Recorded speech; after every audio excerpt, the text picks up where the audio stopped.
Kakati amawulire agafundikira Nsambya ne Mirembe Saga divorce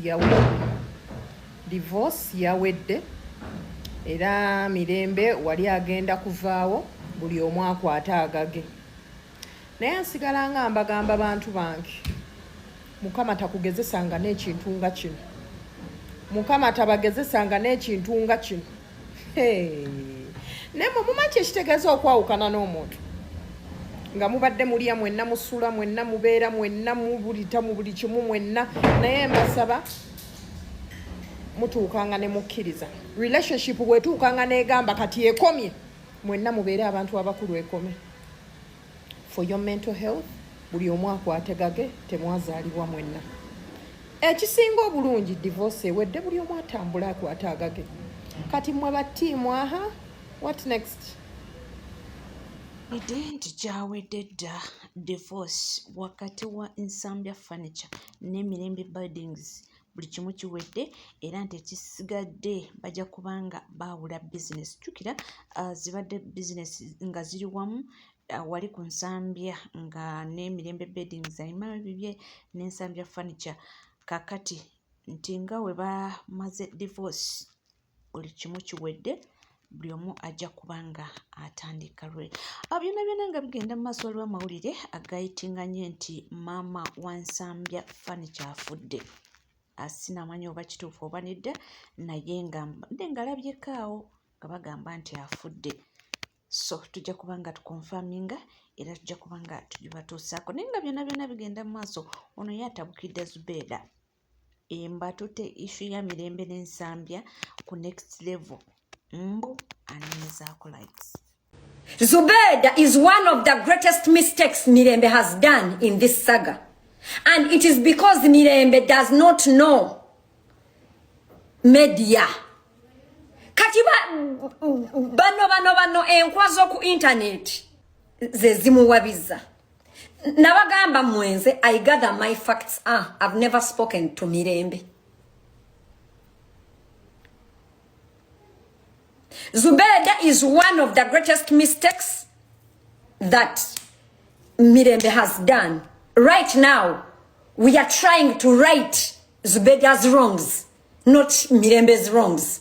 We are trying now to explain to Ugandans, to throw more light on Zubeda's stupidity and bad heart.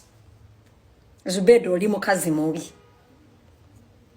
Bino ebigambo mbyogera wana bannayuganda nga bandaba. Mujja kusigala mu nvuma nga mulowooza mbu mpala na Zubeda. Jabiri gwera mulimanya nti Zubeda alina omutima omubi. Jabiri gwera. Zubeda jabina gwera abantu bajja kumanya mbuno. Gwe as long as otekako YouTube channel yo nofuna views, nofuna mu sente, ezitakuyamba wadde okwewonya amasira agakufubutuka mu ngalo, nti Zubeda oli muntu mubi. Zubeda oli muntu mubi. Omanyi abannayuganda bategeera mpola obuzibu internet yaffe, waliwo abantu abategeera ennyo nga obanyonyoledde ebbanga, bategeera mpola, balabira kungulu. Banange, Zubeda is up for the girl child. Zubeda has never been up for a girl child. If you really want to know that Zubeda is not up for a girl child, mubuze right now Nisha aliwa. Mumumbulize. Mumbulize Zubeda right now Nisha aliwa. Mumumbulize. Mumumbulize. Because that is why tasobola kukola TikTok live na hosting abana abantu abitwala ku YouTube, because it's money, because what, it's a job, it's not advocacy. But how do you make money out of a person's pain? And you add on the pain that she's going through, as if what Mirembe is going through was not enough. Zubeda had to add on. There is nothing Zubeda talked about that I did not hint on. Lwakubange ebintu ebimu, it was not necessary for internet consumption, because the internet is always looking for a loophole to eat up a person. And that motherfucker, that short put, Put it out there for people out there. Zubeda yakute mirembe. Bwe tubadde tukubyeko bwe tuti ettaka. Bwe tuti. Olaba inti akyaliko ekone tubadde tumudastinze tuti. Namukwata. Owulira namukwata. Namuyiwaka amazzi namuteka bwati mu bisoto kati yenna ajjudde ettosi. Zubeda alwanirira omwana omuwala tugende maaso. Zubeda oli mubi. Era nga byonna bigenda maaso bo abasuga bataamye era nga tebalina bigambo biwoomu. Jjukira Alien Skin yalabikira ku mukutu gwa Sanyuka TV gye bagamba nti gyeyayogerera ebigambo ebivoola obwakabaka bwa Busoga oba obwakyabazinga bwa Busoga n'abasoga. Kakati Sanyuka Yonga TV yavuddeyo nekola apology naye abasoga bagikubyemu ebituli. Nziza okubuulira ebintu biri bisatu.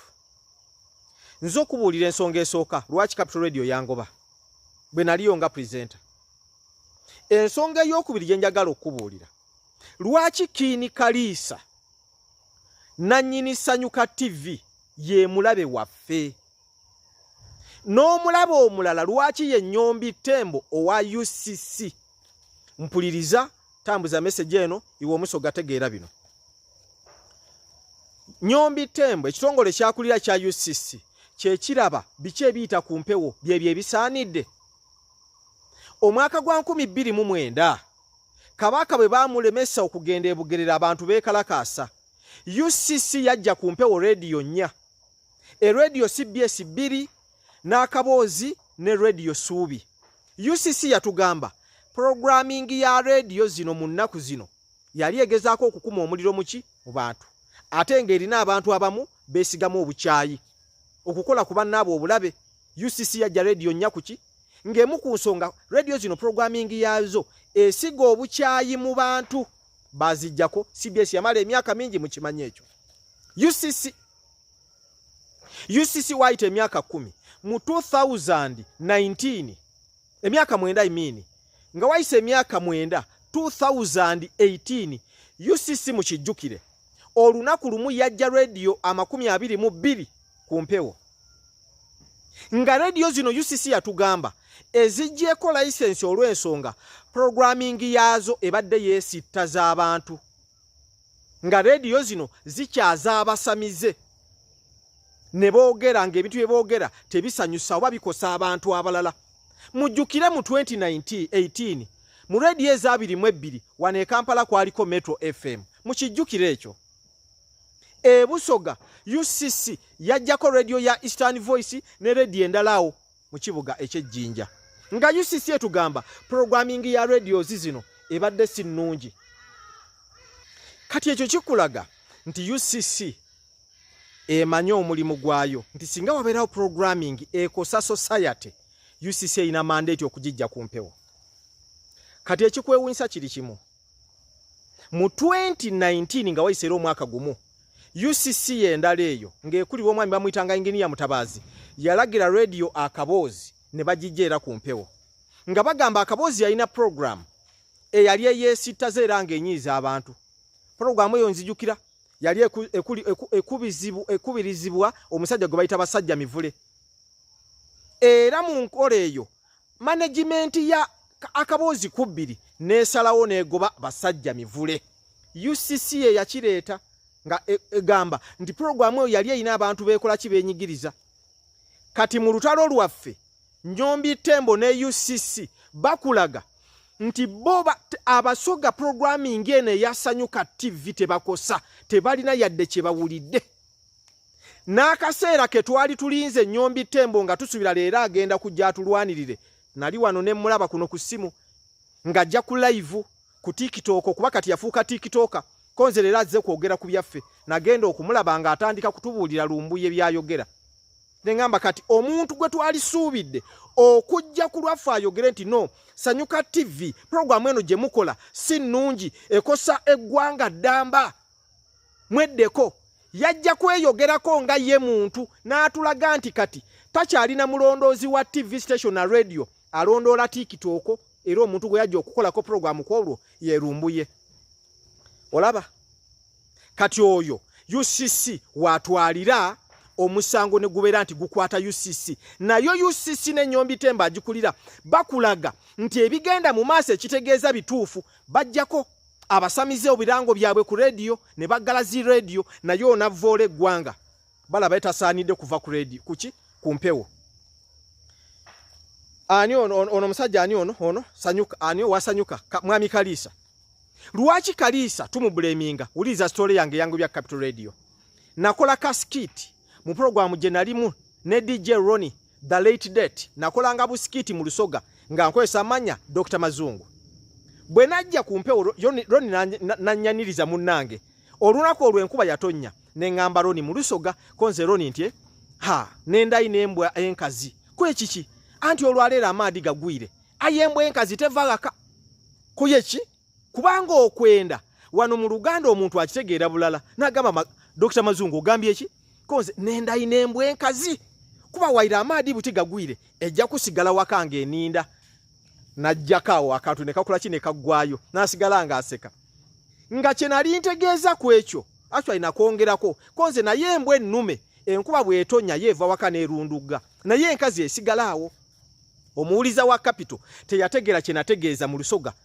Ebiseera ebyo walingawo abawandiika bbaluwa mu New Vision letters omuko gw'abantu abalina kye boogera mu ggwanga.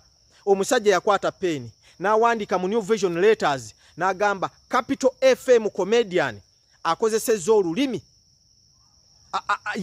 olukola ki olutali lwa Capital Radio, agambye asulane yeebaka n'embwa.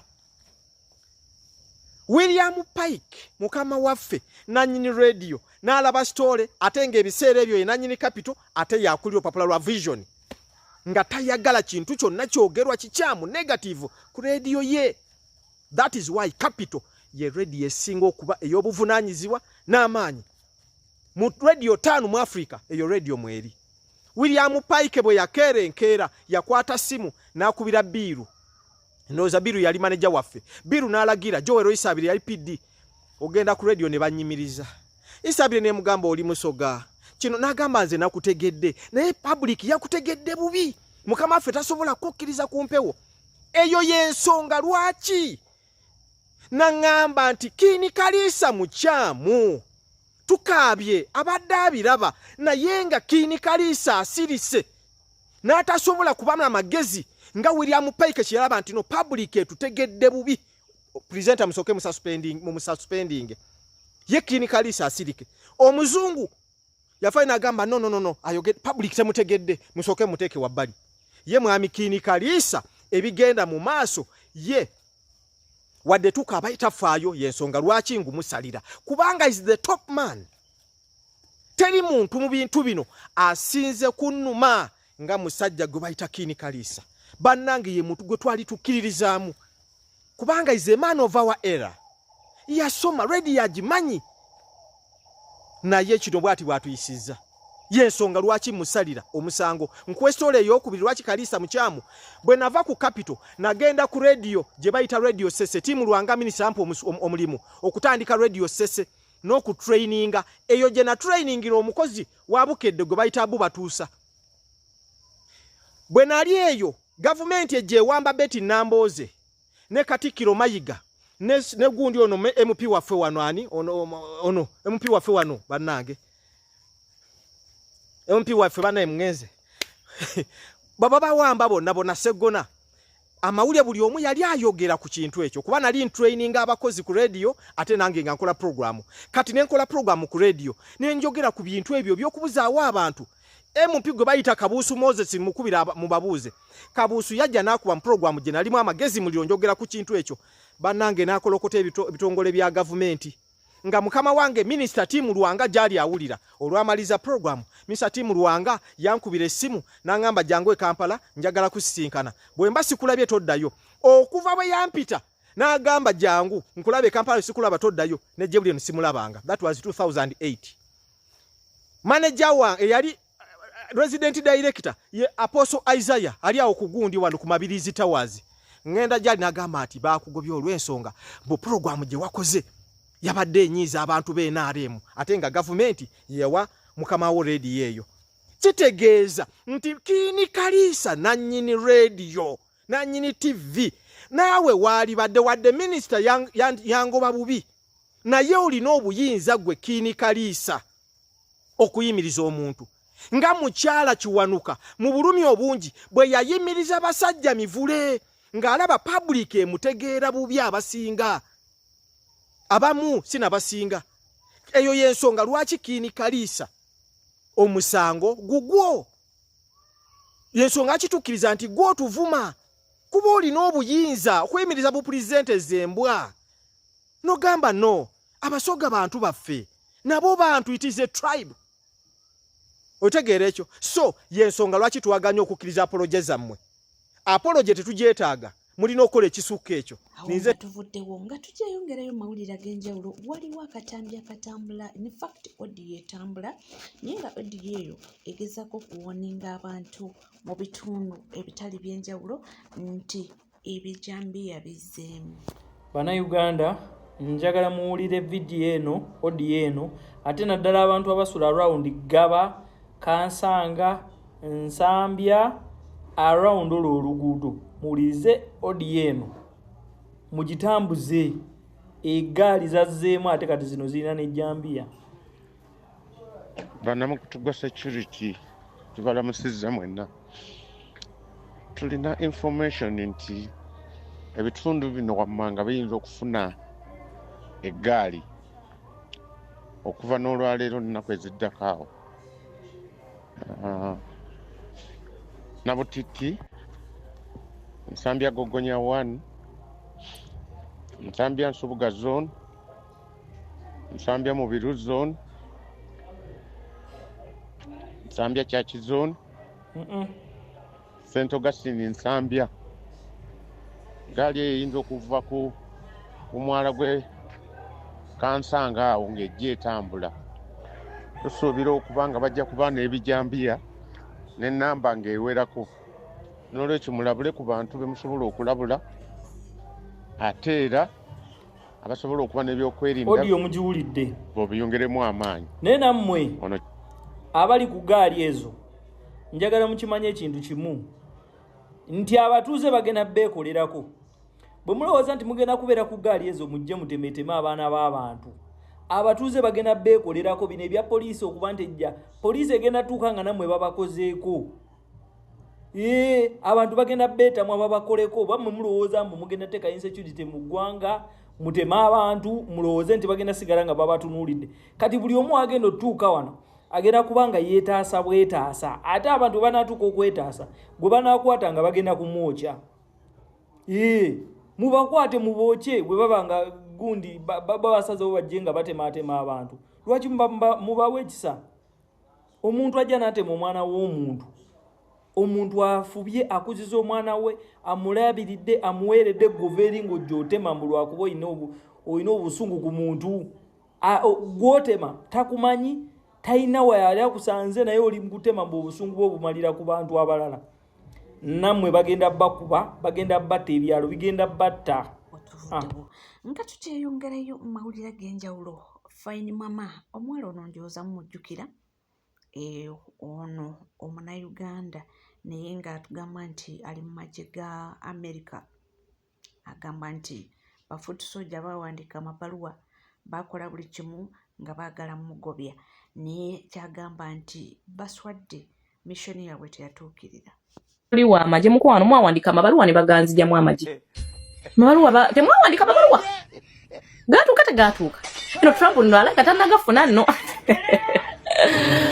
ada yawana baawano intaneti sobola okukutamu omuntu amabaluwa ge mwawandika gasigalaba mwagasindika address tubawe entuufu mwagasindikawa webale kubanga wekomedde ku Legit TV 256 teweerabira kubanga osubscribinga ringinga that notification bell sharinga likinga ebisigadde otereva mawulire nja kubanga ngakuwa era nja kubanga ngakutuusako wona wosinzidde kugamba bugambye nti gwe tuula butuuzikkalira nywera buli kiwetaaga okubanga omanya wano wokka nja kubanga nkikuwa era nja kubanga nkikutuusako bingi nnyo ebitambula era bingi nnyo ebigenda mu maaso tuula butuuzi naye ng'awo ng'omaze okusubscribinga n'okuba nga onyiga kade bingi nnyo tujja kuba nga tubikutuusaako sigala naffe tova